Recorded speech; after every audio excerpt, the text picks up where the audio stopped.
Pernah dengar mungkin kasus-kasus seperti ini mungkin lagi rame waktu itu Facebook tahun 2021. Ya bagi kita apalah ya mungkin artinya data itu ya.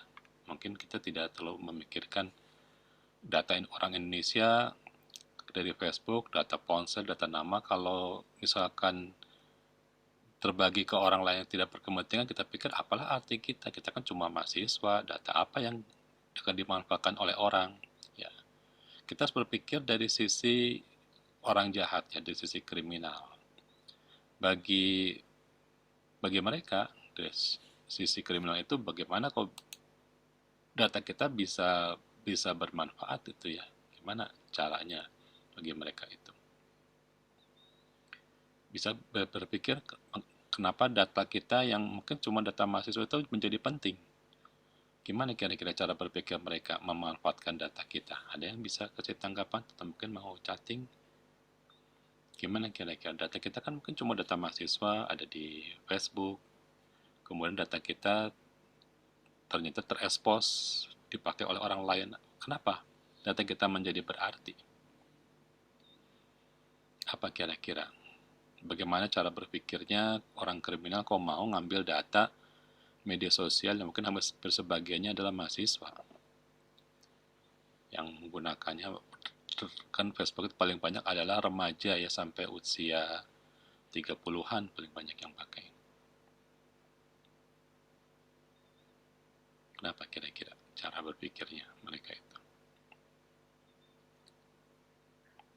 Mungkin Pak kalau data sensitif kayak tanggal lahirnya kayak gitu bisa dimanfaatkan buat kayak ke bank kayak gitu juga atau mungkin buat pinjaman. Ya Tapi buat yang pinjaman. paling gampang mungkin data-data sensitif itu tapi benar itu Ya bisa dibuat orang lain bikin akun palsu gitu Pak tentang diri kita gitu. bisa, betul. Banyak sekali yang meniru ya. Salah satu dari penggunaan database itu adalah meniru data kita digunakan sebagai akun palsu. Mungkin foto kita diambil ya, data kita diambil ya, datorkan ke pinjaman online. Oke, siapa tadi namanya? Saya kok nggak muncul di sini namanya ya? Mugia Pak. Mugia, oke, Mas Mugia ya. Terima kasih. Ada yang lain pendapatnya? Ya betul, salah satu yang pertama dari database adalah dijadikan di copy ya data kita, digunakan untuk yang lain, bisa namanya, bisa gambarnya, foto saja dipakai. Ada lagi yang paling berbahaya adalah data tersebut digunakan pada saat mungkin mahasiswa tersebut 10 tahun lagi sudah terkenal. Mungkin mahasiswa saya ini sudah 10 tahun lagi sudah jadi, ada yang jadi gubernur, jadi wali kota, jadi presiden direktur ya. Doa kita kan doa yang baik ya sebagai pengajar. Nanti data tersebut disimpan sama penjahat itu mungkin 5-10 tahun lagi mereka pergunakan data tersebut. Data kita mungkin tidak berarti, tapi kalau sudah bertemu dengan metadatanya bermanfaat. Jadi kalau data tersebut dapat diartikan, misalkan nanti ada yang jadi gubernur, oh dia gubernur, nanti dia cek 10 tahun yang lalu pada saat Facebooknya bagaimana aktivitasnya. Ternyata pada saat itu dia pernah mempromosikan mungkin salah satu yang produk-produk yang tidak ilegal, apa tidak legal. Itu bisa bisa bisa jadikan sebagai untuk menyerang kita 10 tahun yang akan datang. Jadi kan data kita mungkin tidak berarti karena belum bertemu metadata. Misalkan metadatanya adalah mencari data-data kesalahan dari para pemimpin ingin menjatuhkan reputasi. Nah, metadata tersebut merupakan metadata yang negatif yang mungkin terpakai 10 tahun lagi. Jadi data kita mungkin sekarang belum terpakai, tapi 5 tahun 10 tahun lagi mungkin terpakai. Misalkan di sini ada yang jadi orang terkenal, jadi artis, wah dikorek-korek karena dia sudah punya data 10 tahun yang lalu dari Facebook. Nah, itu yang harus diingat oleh warga negara Indonesia ini bahwa data bisa digunakan beberapa tahun kemudian kalau bertemu dengan metadata yang tepat ya. Nah, itulah mungkin kalau sekarang kan belum bertemu metadatanya apa. Mungkin ada metadata ingin mencari siapa pembeli barang, siapa. Nah, itu kan itu yang bisa bisa mengganggu pada beberapa tahun kemudian ya. Jadi salib pencurian kalau orang yang sudah lebih tinggi mungkin tahapnya adalah mereka menggunakan data kita di beberapa tahun kemudian. Dicatat, nanti dicek, oh ini siapakah kita ini ya. Apalagi mungkin kalau lagi masih lo jangan suka Kadang-kadang kan kita tidak berhati-hati, kita tidak pernah berpikir 5 tahun ke depan, 10 tahun ke depan, data sosial media kita bakal jadi apa. Kita nggak berpikir mungkin ya. Mungkin itulah salah satu yang bermanfaat digunakan oleh para kriminal ini ya, untuk memeras kita ya, untuk melakukan cara untuk merusak reputasi kita atau reputasi perusahaan. Kan masih ingat di minggu lalu itu yang namanya perlindungan data pribadi, ini bisa data pribadi benar-benar orang pribadi, atau juga bisa berupa data perusahaan. Karena yang namanya data pribadi bisa perusahaan juga, reputasi perusahaan. Ya. Ya. Nah, kalau dilihat dari tahun 2020, saya belum punya data tahun 2022 ya. Tapi yang kita lihat di sini, kebocoran data di Indonesia itu apa saja. Jadi data breach ada yang menyebutkan sebagai kebocoran data ya. Maksudnya kebocoran data ya, datanya terekspos kepada orang yang tidak berkepentingan. Apalagi kalau dijual kepada orang jahat ya, dijual kepada hacker, itu bahaya. Kita lihat di kolom kanan, ini yang data yang mungkin cukup hangat adalah data BPJS Kesehatan. 100.000 data peserta dari 270 juta penduduk itu terekspos. Ya mungkin tidak sampai 1%, belum sampai 2 juta, baru 100.000 data, tapi cukup berbahaya juga. Ini dijual ke Raid nih, yang sebelah kanan kita lihat di sini. Dijual ke tempat pasar gelap dari hacker ya, dengan harga cukup mahal. Yang nggak tahu ini ada yang beli atau tidak ya. Ya. Kemudian ada data COVID, ini benar-benar keterlaluannya data COVID. Ada yang membongkar data COVID kemudian dijual juga ini. Tahun 2020 bulan Juni. Ada data Komisi Pemilihan Umum, mungkin datanya dapat dipergunakan untuk kepentingan-kepentingan yang tidak baik ya. Digunakan buat kegunaan-kegunaan yang tidak baik. Banyak juga ada Kredit Plus, di sini ada Bukalapak pernah kejadian juga, ada Tokopedia juga tahun 2020. Saya belum punya tahun yang 2021, saya belum ngecek yang tahun 2021 sampai tahun 2022 di atas bulan Mei. Jadi data terakhir adalah BPJS. Nah, data tersebut mungkin bagi kita apalah artinya data ya. Orang Indonesia punya apa sih? Nah, tapi kita tidak tahu ini bisa dipergunakan oleh orang-orang pintar yang tidak tidak baik, orang-orang pintar yang jahat, ini bisa bahaya ya. Di luar negeri kalau tercatat sampai tahun 2021 itu banyak yang diambil. Kebanyakan mereka memperolehnya dari web. Jadi web pengambil, kemudian data finansial. Cara ngambilnya bagaimana? Nah, cara mengambilnya itu bisa mengambilnya mereka membobol menggunakan hacker ya. Bisa pakai nanti ada namanya SQL injection, atau ada program malware yang merekam data pribadi. Tapi kalau pakai malware mungkin cuma data yang ada di komputer kita saja atau di server saja kalau pakai malware ya.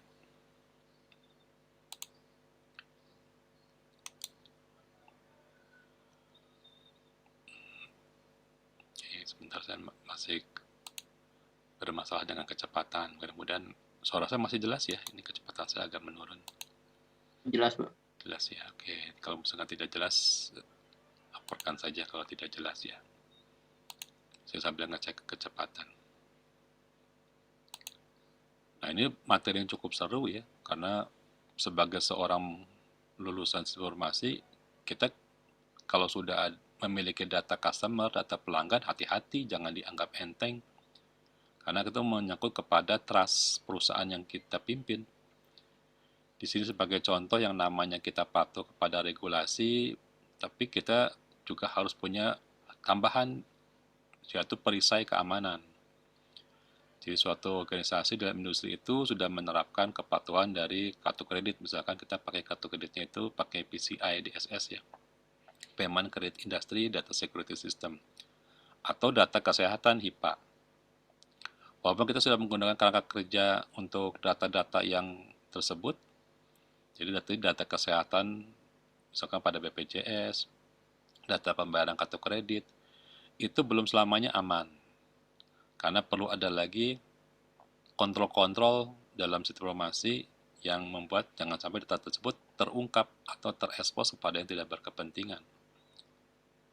Nah, di sini di buku ini yang saya pakai sebagai acuan itu merekomendasikan National Industry NIST, standar dari Amerika untuk cyber security. Ya bisa juga pakai yang lainnya. Indonesia sudah menerjemahkan beberapa standar nasional Indonesia yang diambil dari keluarga 27.000 ISO IC 27.000 ya. Dan bisa kita gunakannya seperti ini. Nah, isinya itu adalah panduan-panduan supaya jangan sampai data terekspos. Ya, kalau terekspos, kepercayaan dari pelanggan, dari customer itu akan berkurang. Misalkan ada pencari kerja meminta data alumni dari kampus kita, itu kita tidak sembarangan bisa bagi. Walaupun misalkan saya ada di departemen atau di dalam divisi career center yang mengelola data kelulusan, tidak sembarangan saya bisa membagi, karena harus benar-benar percaya. Jangan sampai data kita masuk kepada scammer, orang-orang yang ingin menipu atau merugikan kita, mencari keuntungan. Hati-hati ya data tersebut. Jangan sampai terekspos. Yang mengerjakan ini ada di mata kuliah audit, nanti ada internal audit, ini yang untuk proses kepatuhan dari aturan compliance-nya, aturan regulasinya, aturan standarnya adalah internal audit. Ini adalah orang yang menjamin proses security dan privacy tersebut terjamin. Masih ingat minggu lalu saya sudah membedakan antara security dengan privacy. Nah, orang yang menjaminnya, yang membantu perusahaan kita melakukan hal tersebut adalah internal audit. Mereka yang membantu. Untuk kasus-kasus tertentu dibantu oleh compliance audit. Nah, mereka itu adalah yang mengecek benar, apakah sudah benar. Untuk kasus-kasus yang sangat penting, beberapa regulasi yang penting itu sudah diterapkan. Jadi, karena internal audit kan banyak, bukan hanya masalah dari satu standar keamanan, tapi semua pengelolaan sampai ke tata kelola juga yang mengelolanya adalah internal audit sebagai quality assurance. Nah, ada bagian compliance audit yang khusus mungkin di bagian keamanan. Kemudian juga ada operational audit. Ini yang ada di bagian operasional. Mereka yang mencatat kondisi langsung yang terjadi di operasional kalau terjadi pelanggaran. Jadi ada 3 audit. Yang satu yang secara keseluruhan internal audit, ada compliance audit untuk kasus-kasus kepatuhan standar yang penting, ada yang mengecek langsung di lapangan, operational audit. Biasanya mereka mengecek menggunakan logbook ya. Kemudian mendeteksi menggunakan kontrol-kontrol, kalau terjadi pelanggaran pada kontrol, maka akan ada email atau akan ada catatan, ada alarm kepada audit operasional. Jadi kontrolnya tidak manual, tapi menggunakan beberapa otomatisasi ya di sini. Ini pekerjaan dibagi-bagi, jadi kita bisa orang transformasi ada di ketiga bagian yang ini. Bisa bergabung juga dengan bagian dari audit internal untuk akuntansi ya. Kalau terjadi pelanggaran sudah terdeteksi, misalkan terjadi fraud, nah sudah terdeteksi lebih awal di bagian operasional. Jadi sensornya ada di bagian operasional. Inilah pekerjaan kita sebagai lulusan nanti sistem informasi. Nah, bagaimana data itu bisa terjadi ya, kebocoran data itu bisa terjadi di sini menurut Kaspersky dari situsnya itu, pertama karena orang dalam biasanya ya. Terjadi orang dalam itu secara sengaja mungkin atau tidak sengaja itu mempublikasikan data temannya atau mempublikasikan data karyawannya secara sengaja pun tidak sengaja. Atau ada yang orang dalam yang sifatnya jahat. Ini adalah yang malicious insider, itu yang jahat ya. Memang sengaja membocorkan data, misalkan membocorkan kepada kompetitor ya. Atau juga bisa terjadi karena kita kehilangan alat, kehilangan ponsel, kehilangan USB. Ternyata di dalam ponsel tersebut ada beberapa data penting. Nah, ini yang juga jadi masalah ya. Paling sering mungkin kalau di Indonesia kasusnya adalah karena kehilangan ponsel dan ditemukan oleh orang-orang yang mengerti memanfaatkan data kita. Atau ada orang yang sangat cerdas, dia bukan orang dalam, tapi orang luar yang sengaja mencuri data kita. Mungkin pada kasus BPJS itu pada tahun 2021 itu terjadi karena ada orang luar yang sengaja, orang cerdas yang bukan orang dalam yang mengambil data. Mungkin sebagai hacker ya, ambil data kemudian dipublikasikan, dijual. Ini mungkin pernah dengar hal-hal seperti ini ya. Ada juga cara-cara lain yang berupa jebakan ya. Jadi beberapa metode oleh hacker itu mungkin pernah diceritakan oleh dosen-dosen lainnya. Ada yang menggunakan phishing. Apa itu phishing? Ada yang tahu phishing? Phishing ya. Phishing itu ditulisnya phishing. Kalimatnya sama seperti kita memancing, phishing. Jadi memang sengaja memancing supaya orang masuk ke dalam webnya. Merupakan web-web palsu yang namanya mirip. Misalkan satu perusahaan ditiru namanya, misalkan kita Unicom ACID, nah dia tulis unicom.com, kita nggak sadar namanya mirip unicom.com ya. Nah, tujuannya itu mengambil password, mengambil user. Mungkin mahasiswa pernah juga dikirimi phishing ini bisa berupa WhatsApp ya, bisa berupa email, dia memancing. Misalkan untuk money laundry, seolah-olah dia sudah membantu negara berkembang, dia kirimkan email, Anda mendapatkan uang sekian-sekian. Tolong kirimkan data pribadi Anda, kemudian data rekening Anda, kami akan transfer. Itu uangnya tidak akan pernah datang. Karena mereka cuma menjadikan kita sebagai alamat untuk alibi bahwa mereka sudah membantu negara berkembang, uangnya sudah diberikan kepada kita, padahal mereka tidak lakukan. Nah, itu menggunakan email, ada juga yang pakai WhatsApp ya, silahkan diklik. Nah, pada saat diklik itu mengambil data kita, hati-hati. Phishing ini kebanyakan adalah digunakan untuk pembayaran, mencuri data pembayaran. Jadi dia meniru nama-nama marketplace yang mirip, tampilannya juga mirip, mencari data kartu kredit, hati-hati. Atau ada yang menggunakan sistem yang melakukan mencari data pribadi menggunakan program. Jadi pakai program-program yang sudah ada. Dulunya program ini dipakai buat menguji keamanan, tapi oleh orang jahat digunakan sebagai cara untuk mengambil password kita. Ini disebut dengan brute force attack. Jadi ada beberapa aplikasi yang dipakai untuk sengaja menyerang situs-situs, memberikan SQL injection untuk mencari data kita. Ada juga malware, ini malware tersimpan di dalam komputer atau server yang kalau terjadi transaksi dia akan menyimpan data. Oh, ini bahaya juga ya. Ada juga kebocoran karena orang dalam atau ada kesalahan karena kita tidak sengaja. Misalkan kita mengirimkan file Excel. File tersebut terdiri dari beberapa worksheet. Kita tidak pikirkan worksheet yang kita kirimkan tersebut ada worksheet lain yang sifatnya strategis. Misal kita mengirimkan data dari calon manajer, keputusan dari top manajer, siapa yang jadi manajer di bawahan, kita kirimkan.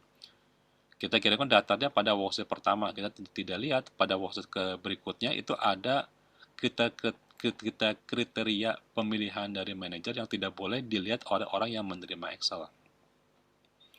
Nah, itu bahaya. Jadi kita tidak lihat bahwa ada worksheet yang kedua, ketiga, keempat itu isinya tentang kriteria pemilihan yang tidak boleh orang lain tahu. Hanya top manager yang boleh tahu. Nah, itu unintended disclosure secara nggak sengaja. Atau kita meninggalkan ruangan tanpa mematikan situs yang kita buka dan melakukan logout. Ya. Jadi kita lupa logout itu kesalahan-kesalahan karena kita lupa logout atau kita memberikan pinjaman USB USB file atau USB disk, flash disk yang isinya ada beberapa data penting. Nah, itu bahaya. Itu merupakan kecerobohan dari kita atau juga karena ada orang-orang yang bisa membaca kartu kredit ya. Jadi kalau sekarang kita kalau mengisi bensin ya, biasanya kita pakai kartu kredit, ada beberapa pom bensin menggunakan kartu kredit. Kita kasih kartu kreditnya, kita nggak lihat apakah dia bisa merekam data kita atau tidak. Jangan sampai kita cuma lihat ke depan, kasih kartu kredit, full tank isinya, kita nggak lihat kartu kredit kita difoto. Bahkan sekarang ada orang yang sebutnya punya ingatan yang bisa sekali lihat. Jadi mempunyai memori yang bisa melihat beberapa angka 16 kata langsung direkam, namanya photographic memory. Jadi pas dia lihat kartu kredit, dia langsung bisa mengingat 16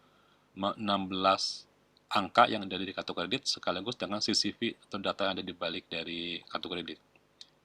Nah, itu orang-orang yang hebat yang bisa seperti itu ya. Nah, hati-hati ya di sini. Jadi bisa mencuri data kita, bahkan juga mereka kalau tahu dia loginnya, mereka bisa melakukan menyandera data kita. Jadi datanya diikat oleh mereka, tidak bisa kita buka, atau mereka menghapus data kita, di backup dulu di server mereka, kemudian mereka menghapus. Kalau kita ingin kembali, maka data tersebut harus dibayar, namanya itu ransom. Jadi disandera ya. Ada yang di ransom, atau ada juga yang menduplikasi data. Di data yang sudah diperoleh dengan cara hacker, mereka sengaja copy sebanyak mungkin dimasukkan ke database kita. Sehingga kan kita jadi bingung. Banyak data redundant yang sangat banyak mengganggu. Nah, tujuannya tentunya ingin menyerang sistem kita, ingin mengganggu data kita. Nah, ini kita harus hati-hati jangan sampai ada data yang bisa terambil. Semua golongan dari password, user, kemudian biometrik, sidik jari, itu dapat digunakan sebagai data untuk masuk ke dalam sistem pribadi kita, data pribadi kita. Nah, itu disebut dengan kredensial. Jadi user, password, data biometrik, suara, kalau membuka menggunakan suara, semua yang berhubungan dengan data diri seseorang kita sebut dengan kredensial. Misalkan ada suara yang sama, mereka tulisan yang sama seperti orang aslinya, digunakan buat menipu, tanda tangan yang sama yang digunakan untuk hal-hal yang tidak baik, itu namanya kredensial. Jadi menyangkut kepada data pribadi seseorang yang bersifat keamanan, itu namanya kredensial. Ya, jadi harus berhati-hati di dalam hal tersebut ya. Jangan sampai tersingkap. Jadi kredensial itu bukan hanya password ya, bisa saja username-nya juga, bahkan alamat email. Berhati-hati juga, kita tidak boleh sengaja mencari tahu emailnya dari Pak Rektor yang bukan bersifat official. Email pribadi nggak boleh. Nomor telepon pribadi Pak Rektor yang boleh tahu hanya orang-orang tertentu. Jangan sampai terungkap kepada orang lain. Wah, nanti bisa bisa berbahaya. Ya, bayangkan sendiri apa bahayanya gitu ya. Orang-orang penting, orang-orang politik yang disebut dengan political exposure person juga termasuk data-data yang sangat penting yang tidak boleh sembarangan orang menggunakan gitu. Jadi harus hati-hati. Ada yang mau tanyakan sampai di sini mungkin? Ya, dan nanti kita sebagai mahasiswa informasi ini pekerjaan kita ya. Kalau sudah ada data customer jangan dianggap enteng, harus kita lindungi.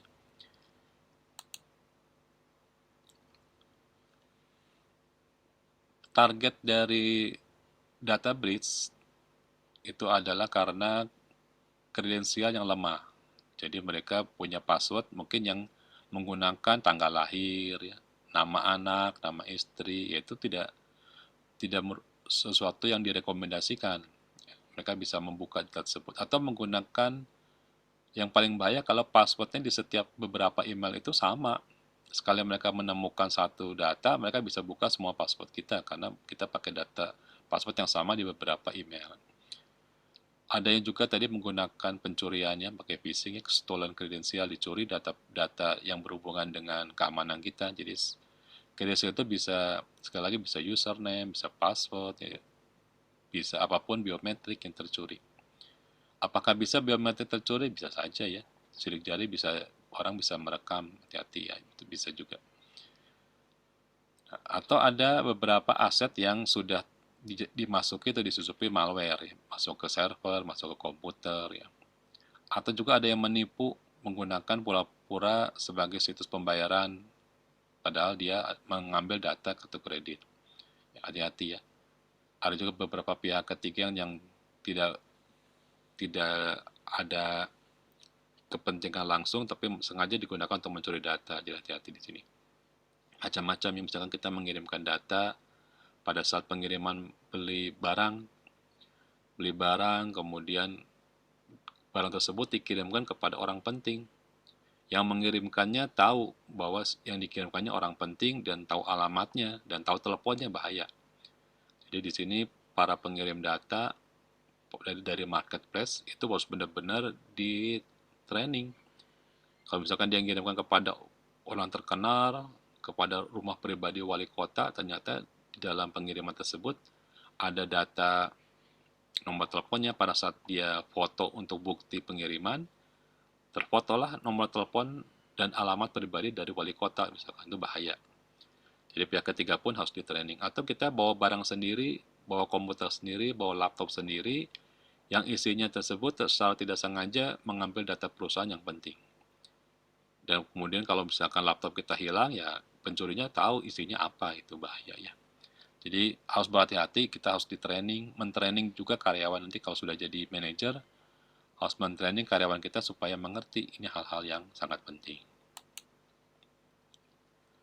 Nah, kalau ditanya siapa yang paling sering melakukan kesalahan untuk pembocoran data, apakah orang dalam atau orang luar, ya kalau kita bandingkan hampir sama ya. Bisa karena orang dalam atau orang luar itu persentasenya hampir sama.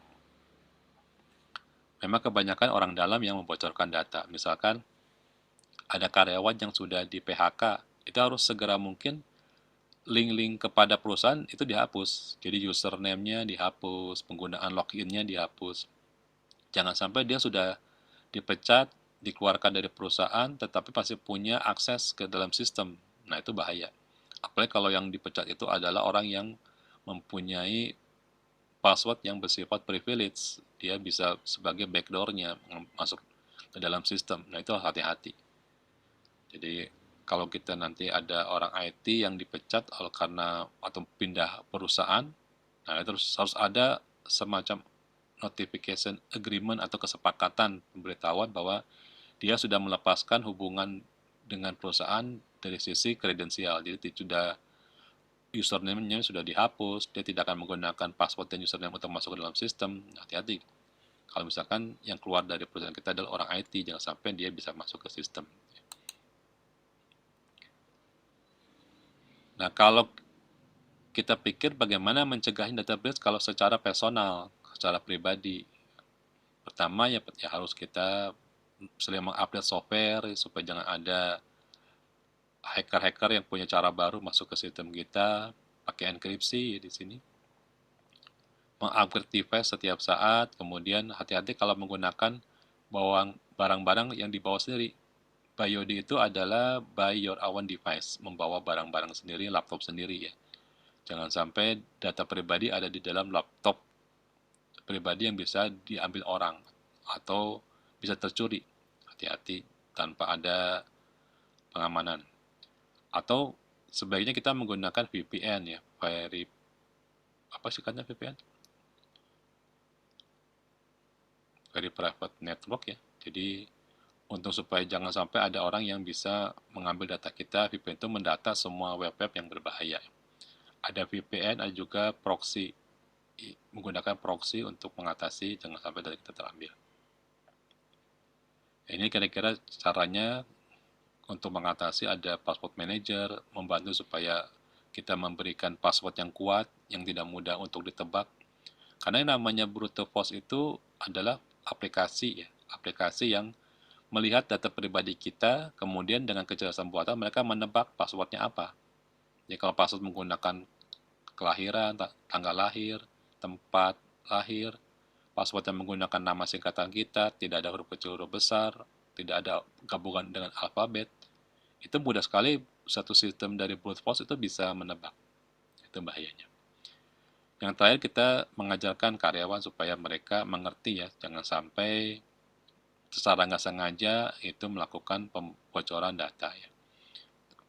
Foto juga hati-hati, misalkan menggunakan foto, ada beberapa orang di background kita yang tidak harus terfoto, ternyata terfoto juga bahaya ya. Nah, kalau cara mengatasinya sebagai perusahaan, nah ini nanti kalau kita jadi manajer, kita harus punya tim yang bisa mengatasi kalau terjadi pelanggaran, incident response system. Dan orangnya namanya incident response team. Ada enkripsi, ada training pelatihan keamanan. Kalau sampai terjadi, perusahaan harus tetap berjalan. Dan masalahnya kalau bank ini ternyata data bank tersebut terekspos, atau data marketplace terekspos, banyak marketplace atau bank itu yang tidak langsung memberitahu kepada customer-nya, karena mungkin mereka takut reputasinya jatuh.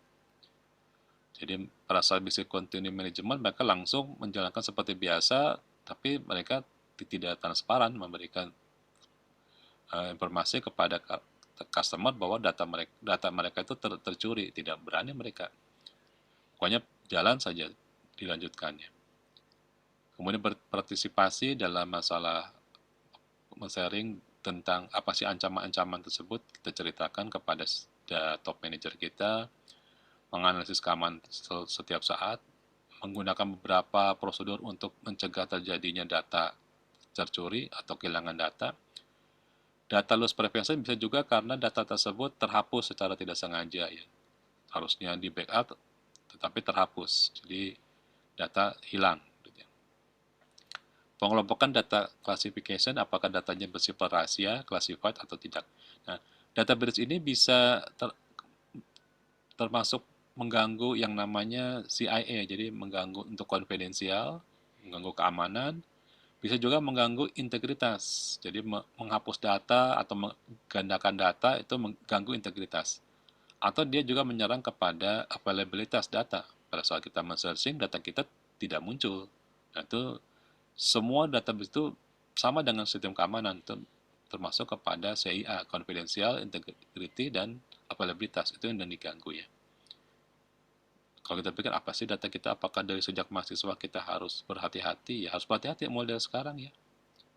Jangan sampai data kita masuk kepada situs-situs, misalkan ada aplikasi yang menawarkan bisa menambah subscriber. Jangan langsung percaya, kita masukkan akun dari Google, dia minta akun Google dan password. Kita masukkan, oh dia sudah tahu apa password Google kita. Sebelum sempat kita ganti, sama dia sudah diganti dulu, kemudian mereka kirimkan ancaman. Jika tidak membayar, maka data dari file-file Google Drive kita akan di-expose atau akan ditutup. Nah, dia ancam. Jadi hati-hati ya. Jangan tertarik dengan phishing yang berupa aplikasi. Aplikasi bisa menawarkan keuntungan, misalkan keuntungan untuk saham atau apa. Ternyata itu bukan program aplikasi, cuma hanya mencari data dari username Google kita. Pernah ada yang mengalami hal seperti itu? Kan bisa sharing kalau ada yang pernah ngalamin. Jadi aplikasi-aplikasi yang jadi phishing menjebak untuk mengambil data pribadi dari Google, dari Gmail kita ya. Pernah ada yang ngalamin itu? Misalkan supaya subscribernya banyak, maka dia kasih aplikasi khusus, tapi masuknya loginnya menggunakan Google. Nah, dia rekam data kita. Kemudian dia ancam kita menggunakan data tersebut. Ya. Perlu diadakan yang namanya CISO, Chief Information Security Officer, selain si CEO. Jadi selain Chief Information Officer, ada juga yang khusus menangani security. Mungkin ini bagian dari kita ya, mungkin para mahasiswa nanti kalau sudah lulus 5 tahun lagi, 10 tahun lagi jadi CISO mungkin ya, bekerja di bidang keamanan. Karena sekarang kalau di Indonesia membuat program pada tugas akhir, itu yang pertama adalah mencocokkan antara DFD dengan aplikasi. Biasanya seperti itu. Tapi kalau waktu saya di luar negeri itu saat mahasiswa tersebut membuat tugas akhir, yang ditanya adalah enkripsi. Apakah data sudah terenkripsi? Sekarang saya lihat belum ada ya, jarang ada pembimbing tugas akhir saat mahasiswanya buat program itu menanyakan enkripsi. Kemudian menanyakan apakah kemungkinan terjadinya segregation of duty, bagaimana proses keamanan pribadi data, itu tidak pernah ditanya. Tapi kalau waktu saya lihat di beberapa negara, mungkin yang paling sering adalah yang saya lihat itu diketemukan di negara Inggris waktu saya lagi mengambil postdoc ya. Saya lihat beberapa dosen di sana itu yang pertama ditanya adalah enkripsi. Jadi kalau orang informasi yang ditanya itu adalah enkripsi. Mungkin sama dengan orang informatika juga. Kalau di kita tidak pernah ya nanya enkripsi, nanya perlindungan data, mungkin tidak. Kita malah lebih sering itu adalah fokus kepada mencocokkan DFD dan ERD dengan sistem. Itu juga tidak salah ya. Tapi sekarang trennya berbeda. Yang ditanya enkripsi, apakah enkripsinya terlindungi, data pribadi yang terlindungi, itu yang jadi masalah bagi tugas akhir di luar negeri. Mungkin kita harus berubah juga di Indonesia. Kalau ditanya apa artinya data SMA bocor, nggak masalah Pak. Namanya anak-anak SMA kalau bocor, ya kita nggak tahu. Mungkin 10 tahun lagi anak SMA ini jadi wali kota, jadi pemimpin. Data tersebut dapat digunakan buat apa? Mereka bisa mengetahui siapa nama orang tuanya, kapan dia lahir, apakah dia anak asli atau bukan dari orang tuanya, bisa ketahuan. Jadi kalau ketemu dengan metadata yang tepat di 10 tahun kemudian, kita bisa celaka. Masih ingatnya metadata ya, cara membaca dari suatu data. Metadatanya digunakan oleh orang jahat, ya menjadi black metadata. Nah, black metadata itulah yang bisa berbahaya ya bagi kita.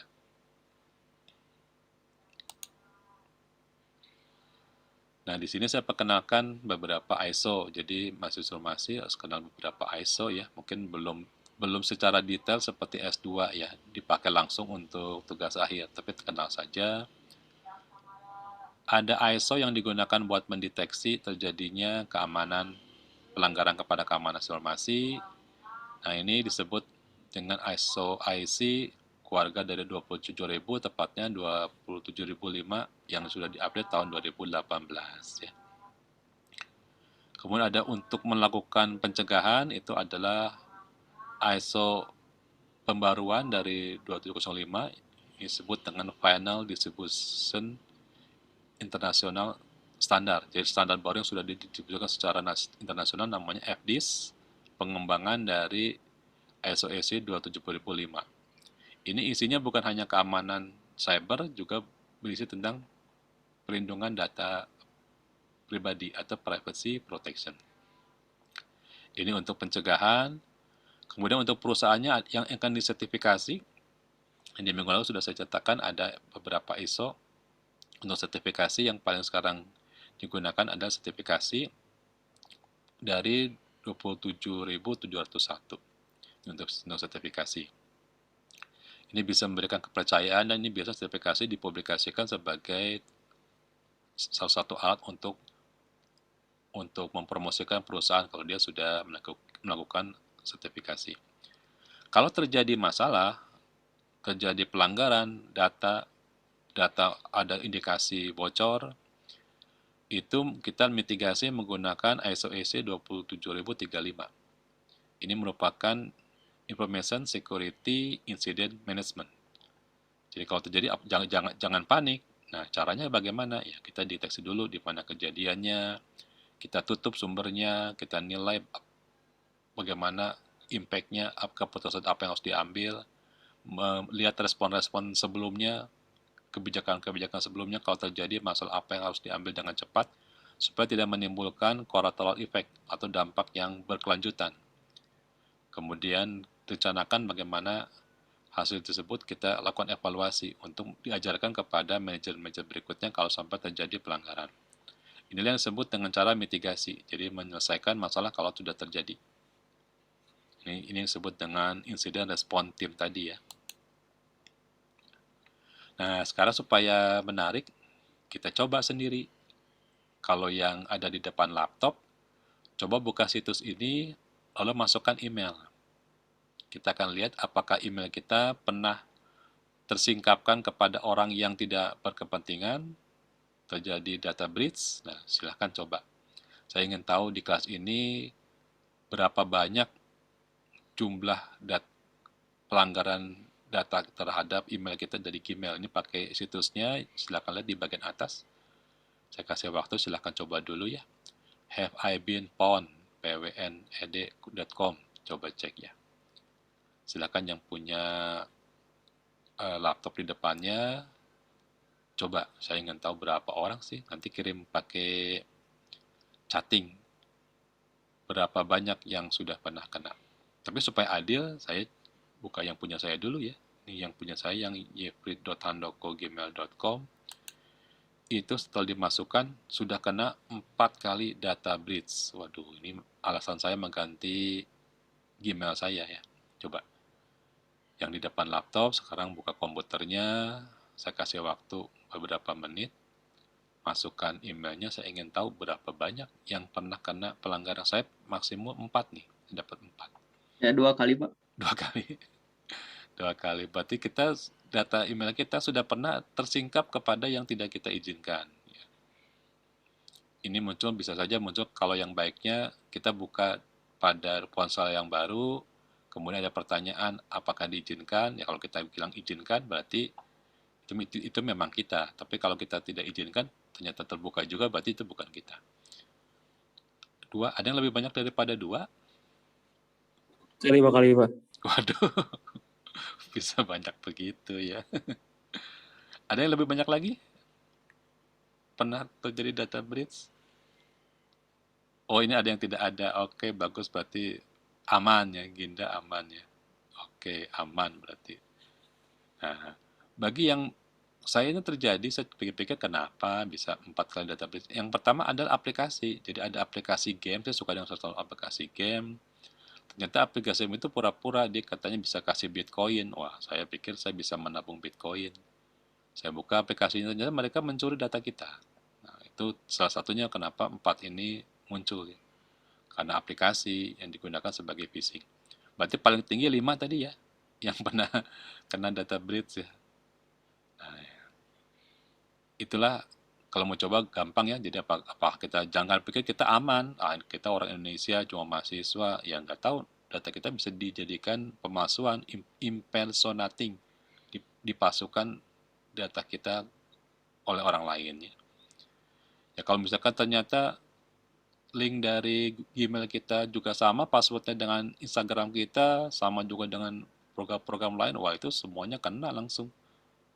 Untung saya di sosial media, walaupun masuknya pakai Gmail ya suka ganti-ganti, jadi tidak sama ya, menghindari yang namanya database. Jadi begitulah ya, walaupun kita masih mahasiswa, hati-hati ya. Ini jadi paling tinggi kelas ini 5 ya.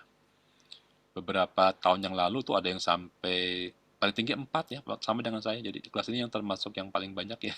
Rekor sepanjang saya mengajar itu yang kelasnya paling banyak 5 ya. Tahun lalu sama saya 4 ya, paling tinggi. Yeay. Scammer. Scammer itu tidak tujuannya bukan mengekspos data kita, tapi menggunakan untuk menipu. Jadi menggunakan data dirinya buat menipu atau data orang lain buat menipu. Apa saja scammer kita akan lihat ya. Ini salah satu cabang dari cabang. Cabang dari kejahatan yang dilakukan untuk menipu kita ya. Kita akan lihat apa sih sebetulnya scammer itu. Mungkin pernah ada yang ngalamin, nanti silahkan berbagi pengalaman. Scammer yang saya catat di tahun kemarin itu adalah yang satu scammer dari daerah Malang. Jadi ada semacam aplikasi biro jodoh ya. Kemudian mereka menipu, minta uang, minta apa, pura-pura jadi pasangan, padahal mereka sendiri yang melakukannya. Kemudian data tersebut digunakan untuk merugikan para pencari jodoh. Dan yang kena itu adalah kebanyakan mahasiswa S2, bukan mahasiswa S1 yang kena itu ya. Setelah dicek, banyak sekali golongan-golongan mahasiswa S2 yang mencari jodoh lewat sistem, itu kena ini di Malang. Tapi orang Indonesia juga ada yang mengambil data dari COVID-19 di Amerika. Jadi orang Indonesia ini tertangkap ya. Jadi mereka menipu pura-pura ingin membantu menjadi bagian pendanaan atau penerimaan data untuk bantuan COVID, ternyata mereka adalah palsu. Nah, ini adalah bahaya. Juga mereka mengambil menjadi hacker. Jadi membobol data di Amerika. Ini bukan kebanggaan ya. Ini bukan kebanggaan. Jadi buat apa digunakannya? Tentu buat keuntungan pribadi. Pasti ada yang dirugikan. Yang namanya scammer itu dirugikan secara langsung. Kalau yang tadi yang data breach mungkin dirugikannya setelah ketemu metadatanya. Mungkin beberapa tahun ya. Kalau scammer langsung dirugikan. Nah, penipuan online banyak di media sosial. Ya. Penipuan bisa menipu itu dengan menjual barang yang tidak sama, bisa menipu itu mengambil data kita, bisa pura-pura jadi siapa. Jadi orang-orang dari Afrika itu menggunakan nomor email dari Inggris, karena di Inggris itu ada satu aplikasi atau suatu web yang bisa menjual nomor Inggris, seolah-olah menjadi forward dari nomor ponsel, bukan email, nomor ponsel.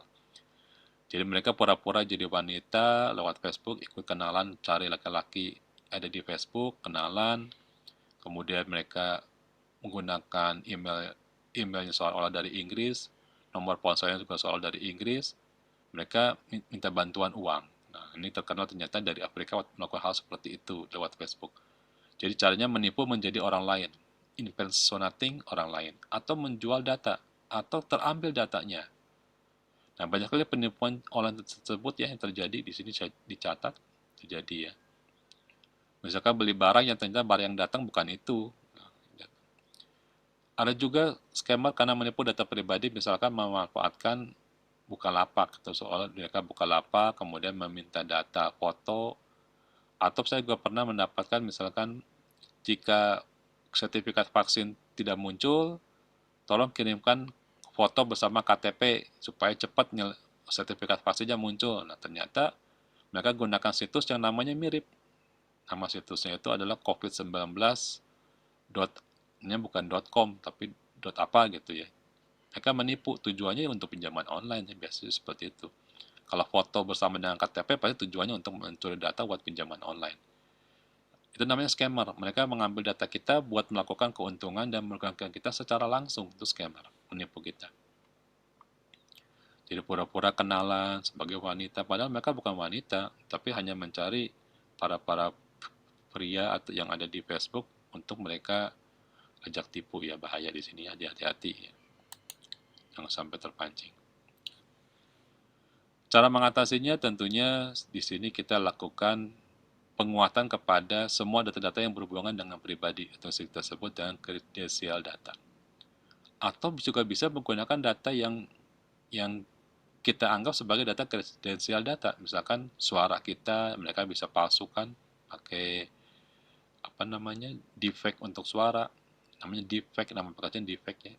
Pura-pura jadi kita, atau menggunakan tulisan yang mirip seperti kita, atau menggunakan tanda tangan. Nah, credential itu macam-macam selain username dan password, bisa berupa tulisan tangan, suara, tanda tangan, gaya kita menulis.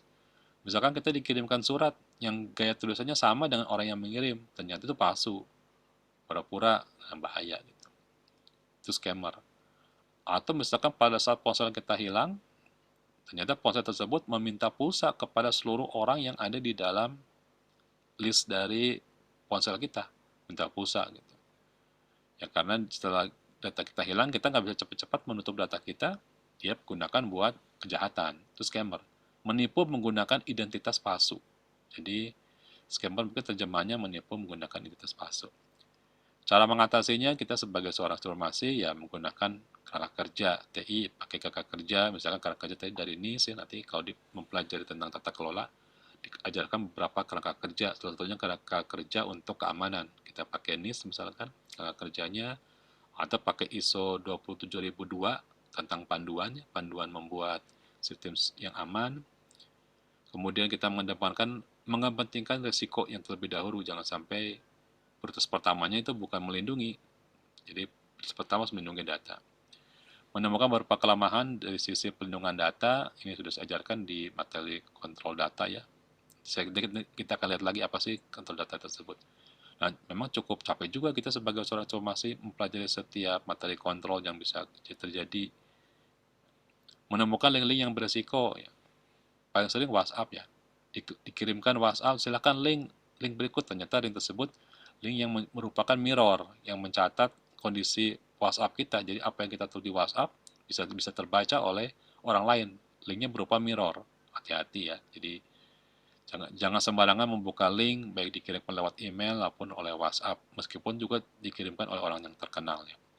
Pernah juga kita sebagai dosen dikirimkan di grup dosen salah satu linknya itu memang sepertinya benar, ternyata itu palsu ya, cuma mengambil data kita ya, hati-hati.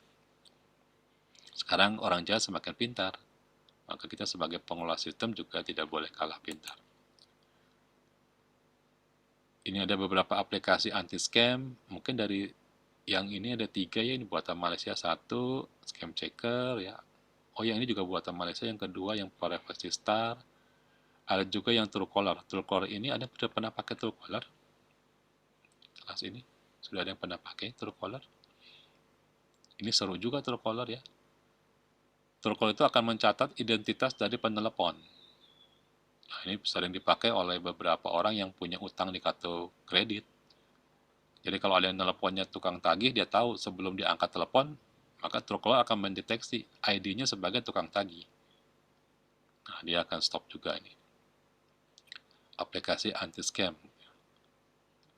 Sekarang yang paling sering dipakai adalah menipu dari sisi lokasi. Ini banyak sekali aplikasi dari sistem ojek online ini yang menggunakan sistem fake location supaya dia bisa menerima dengan cepat beberapa supir atau beberapa pengemudi ojek online ini menggunakan fake location yang seolah-olah dia ada di tempat yang paling dekat supaya dia memenangkan untuk perolehan pengambilan penumpang. Nah, di sini kalau di sini nanti ada yang bekerja di bidang ojek online harus membuat sistem yang bisa mencegah fake location. Jadi dia akan selalu menang walaupun dia tidak ada di tempat yang terdekat.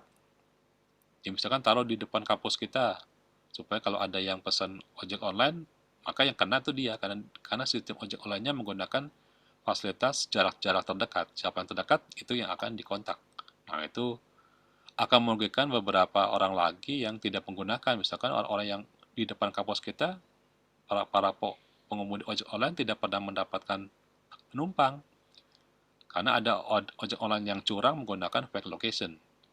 Nah, itu juga termasuk kepada pemalsuan data yang harus dicermati yang merugikan para pengemudi lain yang sudah mangkal di dekat tempat tertentu. Jadi sekarang kan mereka nunggu di tempat makan supaya pada jam-jam makan ada yang pesan GrabFood, GoFood ya. Tapi kenapa yang datangnya orang luar? Ya karena mereka pakai fake location. Itu itu juga termasuk yang sebetulnya harus dicermati oleh para pengusaha ojek online untuk mengatasi fake location. Ya.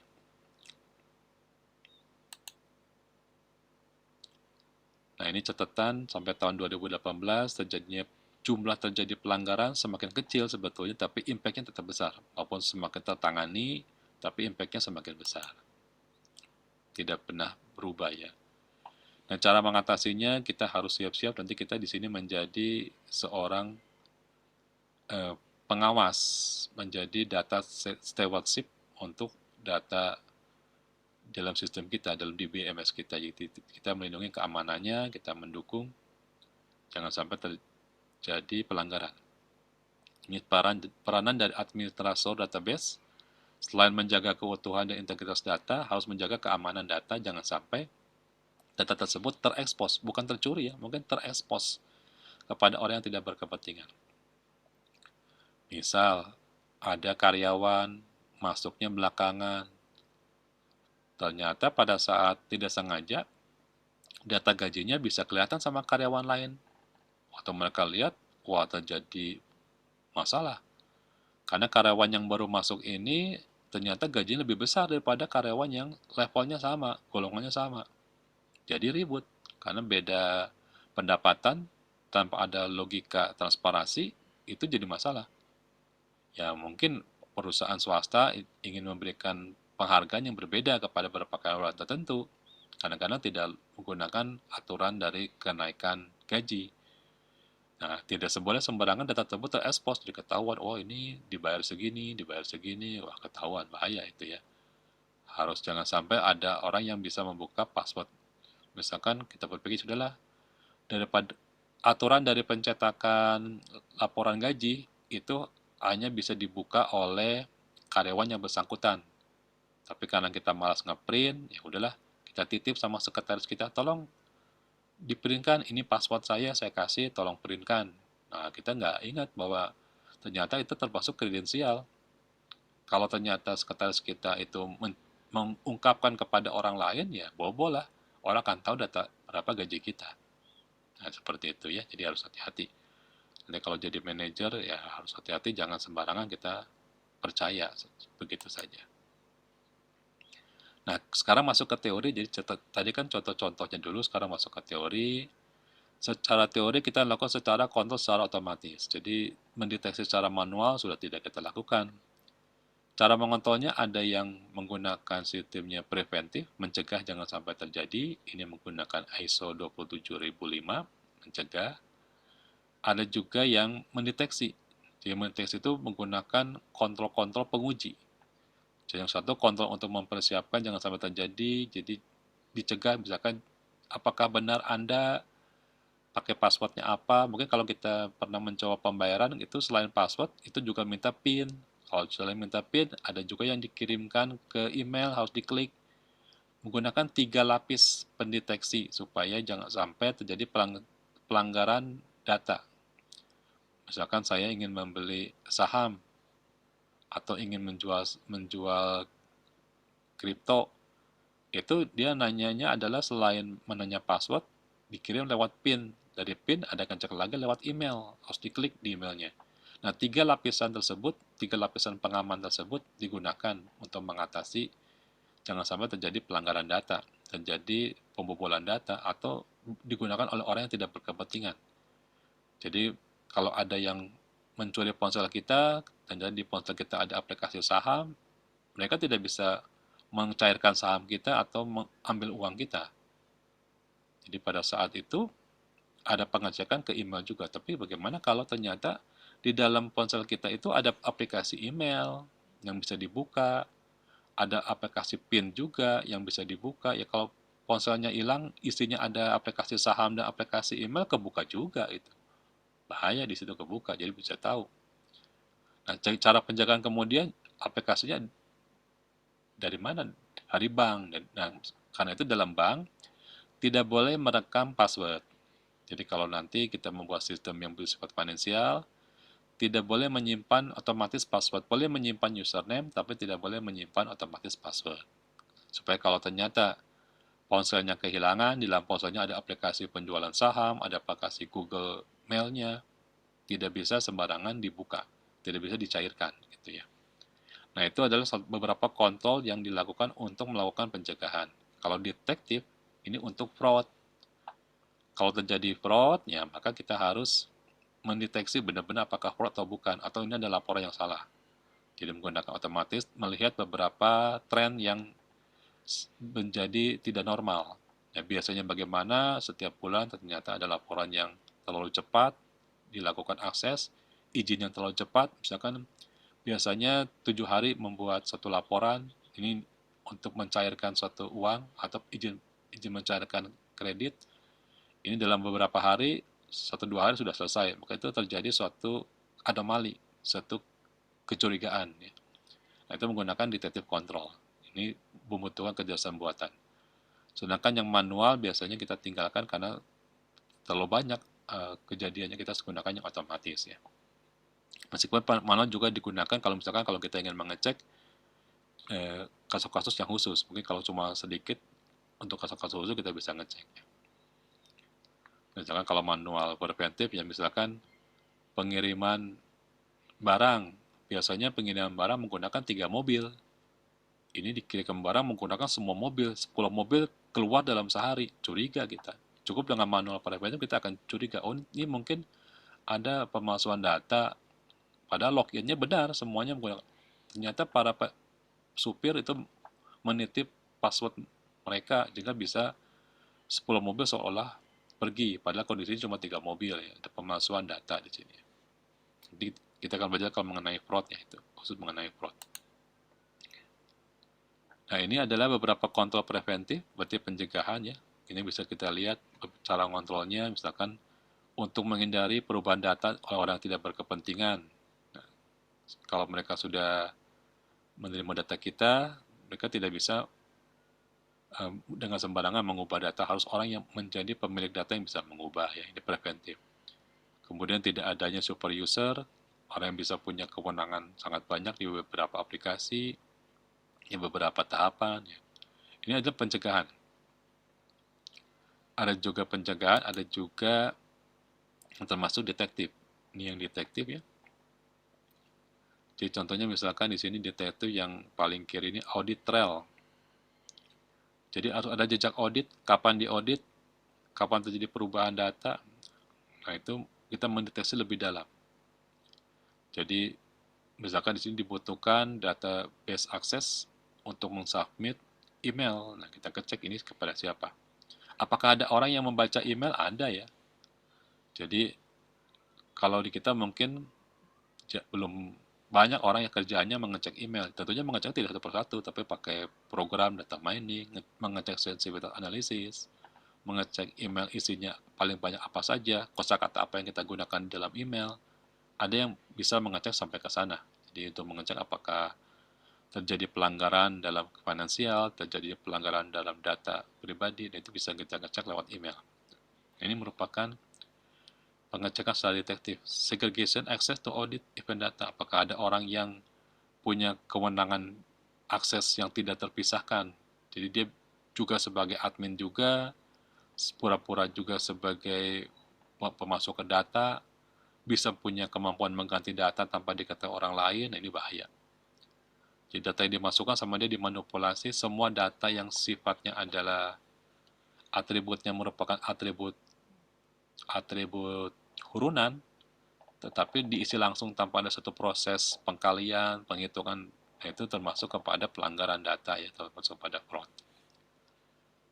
Banyak sekali di sini, silakan yang tertarik silakan baca apa saja sih termasuk kepada kontrol detektif ya, yang mengecek benar atau tidak. Jadi setelah diketahui satu kali adanya kecurigaan pelanggaran data, kita harus mendeteksi lebih dalam, disebut dengan kontrol detektif atau kontrol kedua ya.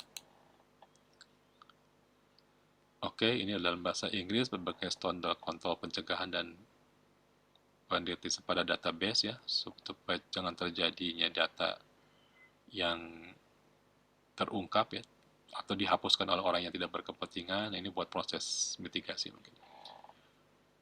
Oke, kita masih ada beberapa slide lagi. Di sini ada beberapa standar nasional yang sudah berhubungan dengan data. Kita mengadopsi standar-standar dari ISO IC keluarga 27.000 dijadikan sebagai standar nasional Indonesia. Ada yang berhubungan dengan manajemen risiko, ya, ada yang berhubungan dengan audit. Nah, ini sudah banyak yang di audit. Ini silakan lihat ada linknya.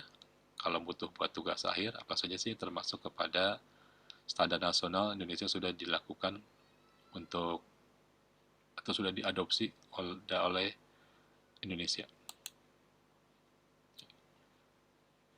Ini adalah SQL injection. Ada yang belum tahu SQL injection? Ini SQL injection berarti memasukkan satu perintah SQL kepada form. Jadi kalau kita punya formulir data yang kita buka di web, kita harus pastikan bahwa anti SQL injection. SQL injection seolah-olah dia memasukkan data, tapi isinya merupakan bertanya. Nanti pertanyaannya misalkan mengecek siapa saja yang ada di dalam member. Jadi dia pura-pura masuk meregistrasi member, padahal dia memberikan satu perintah untuk mengambil data siapa saja yang ada di member tersebut. Ini tidak saya ajarkannya, tidak saya kasih contoh, karena yang namanya hacker tidak boleh diajarkan di perkuliahan. Seperti ceritakan bahwa ini ada SQL injection. Saya bisa kasih contoh, tapi tidak online-nya, tidak di perkuliahan. Karena dosen tidak boleh mengajarkan mahasiswanya jadi hacker. Cuma saya ceritakan bahwa ini ada SQL injection. Cara pencegahannya sebagai seorang informasi, atur forumnya supaya bisa anti SQL injection. Kalau ada notifikasi error yang sengaja dibuat untuk SQL injection mengambil data, ya cepat-cepat ini stop. Jadi ada error bahwa data akan terkirimkan ke salah satu email yang tidak disetujui, ya hati-hati. Silakan lihat di YouTube ya bagaimana cara-cara kita menangani SQL injection ya. Atau juga sebaiknya kita menggunakan firewall, web application firewall khusus untuk menangani SQL injection. Maka waktu kejadian BPJS semua agak curiga kok bisa BPJS yang tarafnya nasional datanya bisa kena SQL injection. Nah, itu kita pertanyakan. Ya mungkin pertanyaannya kembali karena di tugas akhir pun kita tidak bicara mengenai enkripsi dan keamanan. Yang kita bicarakan adalah kesesuaian dengan sistem, dengan model. Langkah pertamanya kita tidak membimbing dari sisi keamanan. Mungkin sekarang harus dibalik. Saat membimbing mahasiswa menggunakan sistem yang berhubungan dengan data customer, data pengguna, kita harus bicara dulu mengenai pengamanan atau perlindungan data pribadi. Oke, mungkin dari saya cukup. Ada yang ingin ditanyakan? Saya stop dulu sharingnya. Ada yang ingin bertanya sampai di sini? Izin bertanya, Pak. Silakan. Pak yang tadi BYOD ya Pak, yang bring your own device Ya, dalam mencegah data breach, itu maksudnya employee itu diwajibkan bawa device masing-masing atau malah dicegah bawa device masing-masing? dicegah. Jadi tidak boleh bawa plastik sendiri, tidak boleh bawa laptop sendiri, itu nggak boleh. Bahkan tidak boleh bawa ponsel yang masuk ke dalam sistem. Kalau di Indonesia mungkin tidak ya, tidak seperti itu. Jadi kalau kerja di beberapa tempat di luar negeri itu ada pintu pertama yang boleh dimasukkan, kita masuk, itu boleh masih boleh bawa alat, boleh bawa ponsel, boleh bawa laptop. Nanti pintu kedua itu kita sudah tidak lagi boleh menggunakan alat untuk membuka data perusahaan, sudah nggak bisa. Apalagi USB, main copy-copy saja, pakai bawa USB sendiri itu nggak boleh. Jadi semua USB harus ditinggalkan di lapisan pertama. Di Indonesia tidak seketat itu ya, tidak pernah, mungkin perusahaan bahkan bank pun tidak seketat itu. Karena dipikir ya, apalah orang Indonesia apakah bisa jadi hacker, mereka nggak percaya. Nah, jadi jawabannya adalah tidak boleh membawa barang sendiri. Seperti itu ya. Di Baik Pak. Indonesia, ya kenapa? Apa? Kalau tadi Pak yang VPN itu maksudnya biar IP-nya diatur apa gimana Pak? Ya, jadi di sini beberapa mahasiswa pada tahun 2000 sebelum COVID ya, di laboratorium kita itu banyak sekali yang buka situs-situs pornografi. Gimana caranya? Padahal kan IP kita diamani menggunakan Squid, jadi tidak mungkin ada yang bisa masuk ke link-link pornografi. Caranya, mereka gunakan VPN atau mereka gunakan proxy crossy misalkan. Jadi mereka buka dulu VPN-nya sehingga IP-nya akan dilinkkan ke IP-nya dia. Jadi kita seolah-olah kita masuk ke IP yang aman yang ada di negara itu. Nah, dan negara itu membuka aplikasi IP pornografi dipindahkan ke kita. Nah, kebanyakan VPN digunakan oleh mahasiswa bukan untuk hal yang baik, tapi digunakan untuk melihat situs-situs pornografi. Pada tujuan VPN adalah melindungi jangan sampai kita masuk kepada IP yang tidak aman. Misalkan kita masuk kepada situs yang belum memasang shield untuk security shield SSH atau HTTPS. Kita ragu-ragu ini situsnya tidak punya HTTPS, gimana caranya? Nah, kita buka VPN, kita masukkan situs yang HTTP tadi tidak pakai HTTPS. Atau kita gunakan proxy crossy sama seperti VPN tapi bukan aplikasi, tapi merupakan satu web yang memberikan proxy yang gratis.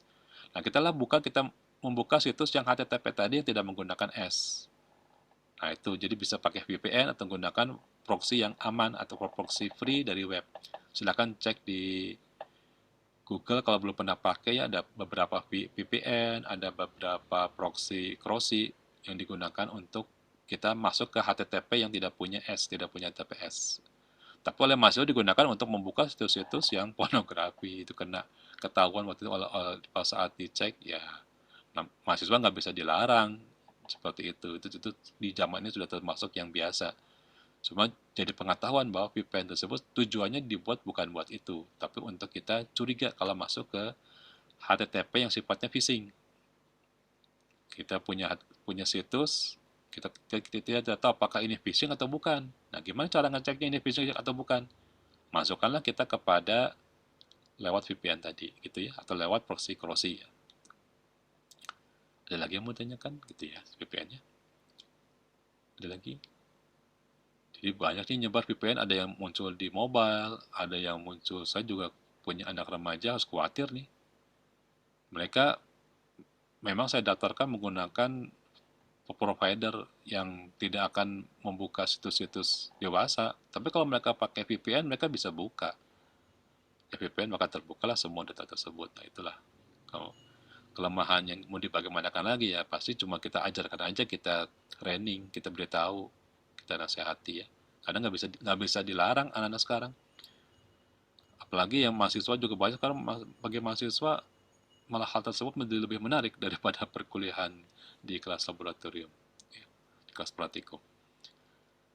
Ada yang mau tanyakan sambil di sini? Kalau saya juga ingin bertanya nih. Mungkin Pak ingin menambahkan yang penggunaan VPN itu untuk bagian bisnis Pak ya. Ya, Kalau berdasarkan pengalaman saya Pak ya, penggunaan VPN dalam bisnis itu, VPN itu bisa digunakan untuk menghubungkan user ke jaringan internet perusahaan atau ke server perusahaan dan lain sebagainya dengan aman dari internet publik gitu. Misalkan kita ada di menggunakan internet Starbucks atau di coffee Ya, shop lain gitu, betul. itu bisa dengan aman aksesnya gitu. Nah, itu penggunaan pertama. Terus kedua, biasanya tuh perusahaan itu hanya meng-allow untuk akses server itu dari IP tertentu.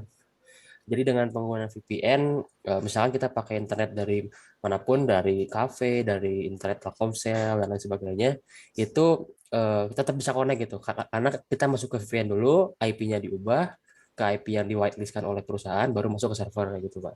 Ya, Mungkin itu Pak, ya. pengalaman Betul, saya gitu. makasih. Nah, itu namanya dedicated IP. Jadi kalau kita bisa membuka data perusahaan kita di luar dari perusahaan, itu menggunakan dedicated IP. Jadi ada beberapa situs yang menjadi pintu masuknya supaya jangan jadi pelanggaran data ya. Jadi kita harus masuk lewat IP tersebut namanya dedicated IP. Ya, ya seperti itu. Nah, dedicated IP bisa ditambahkan VPN kalau kita nggak mau repot-repot untuk mengelolanya, atau kita bisa pasang sendiri di firewall. Jadi di firewall itu hanya IP-IP tertentu yang bisa masuk. Contohnya seperti saya di sini di kampus ya, itu kalau mau absen harus datang ke kampus, karena nggak bisa absen dari luar kampus.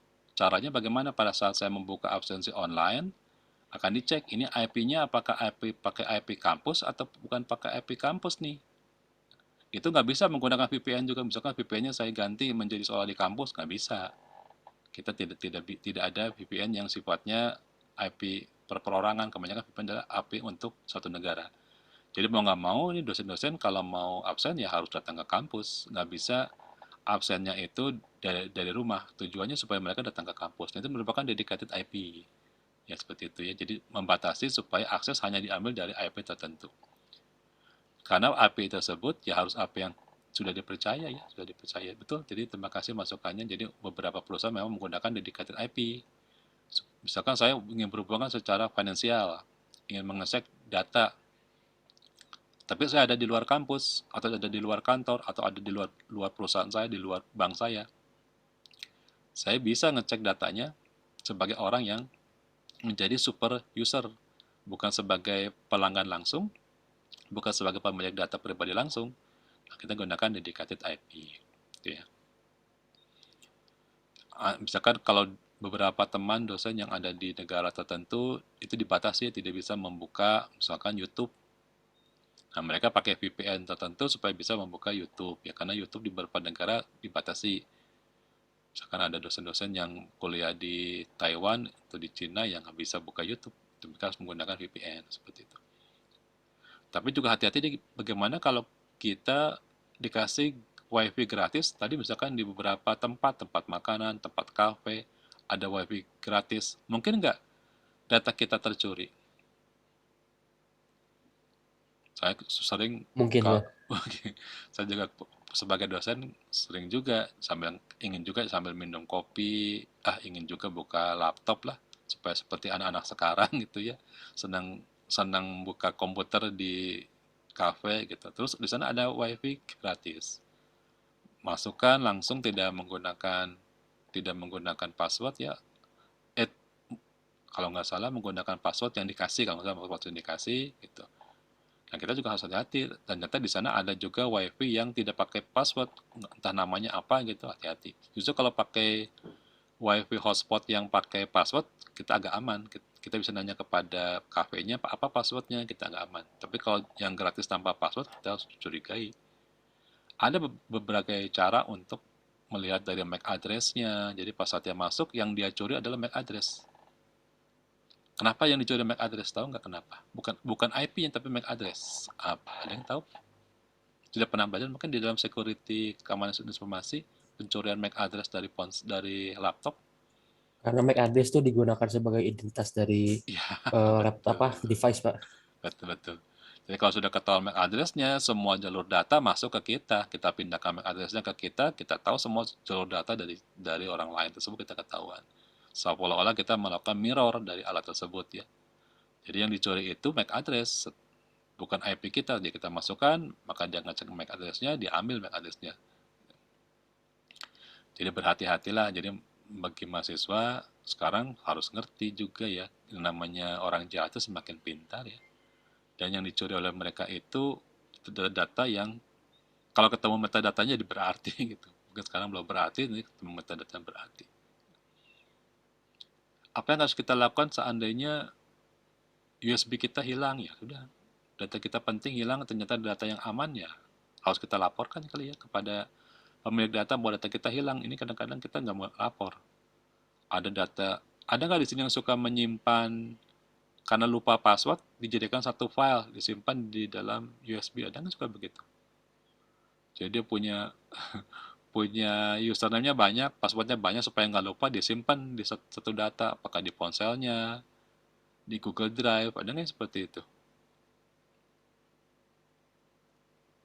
Ada ya kali-kali. Misalkan punya link username-nya banyak supaya nggak pusing, maka passwordnya beda-beda. Nah, supaya nggak lupa, disimpan di satu file, kasih nama password gitu. Disimpan di ponsel, disimpan di Google Drive. Nah, itu hati-hati kalau misalkan terjadi data breach, data kita kelihatan, ya orang bisa baca dengan mudah password kita. Cara paling bagus menggunakan enkripsi. Jadi ada beberapa program enkripsi, enkripsi folder, enkripsi data, enkripsi gambar. Karena yang namanya data itu bukan hanya angka dan teks, bisa saja gambar dan video. Ada beberapa gambar dan video yang tidak boleh diketahui oleh orang lain yang kita enkripsi. Termasuk juga dengan data sampai folder, bahkan sampai servernya kita enkripsi. Mulai dari sekarang, carilah beberapa aplikasi enkripsi yang bisa membantu ya. Jangan sampai hilang ponsel, malah kehilangan semua data rekening. Bahaya itu. Jadi ternyata nomor rekening dicatat, username untuk bank, untuk aplikasi bank menggunakan online juga ditaruh di filenya juga, ponselnya hilang, ketahuan. Hal tersebut bisa membuka aplikasi mobile bankingnya, kirim uang ke rekening dia, ya bahaya juga ya. Hati-hatilah seperti itu ya. Oke, ada lagi yang mau ditanyakan? Minggu depan mungkin saya akan berikan semacam kuis ya, supaya nanti materi untuk UAS-nya nggak terlalu banyak ya. Saya berikan dulu saja, siap-siap saja. Kalau tidak ada, kita foto dulu untuk acara hari ini. Tolong diaktifkan kameranya. Saya mau foto.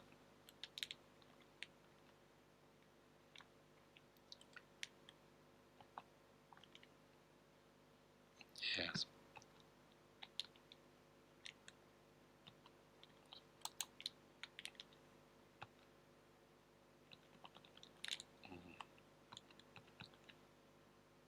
Nah, oke, 1, 2, sebentar. Loh, sebentar. Ya, 1, 2, 3. Mohon bersabar, satu slide lagi. Nanti materi sudah bisa dilihat. Nah, saya tutup. Sudah bisa lihat di LMS Unicom ya. Silakan nanti download materinya. Oke, selamat pagi. Semoga sehat-sehat selalu. Wassalamualaikum warahmatullahi wabarakatuh. Waalaikumsalam warahmatullahi wabarakatuh. Waalaikumsalam. Terima kasih, Pak. Ya, terima kasih sudah hadir.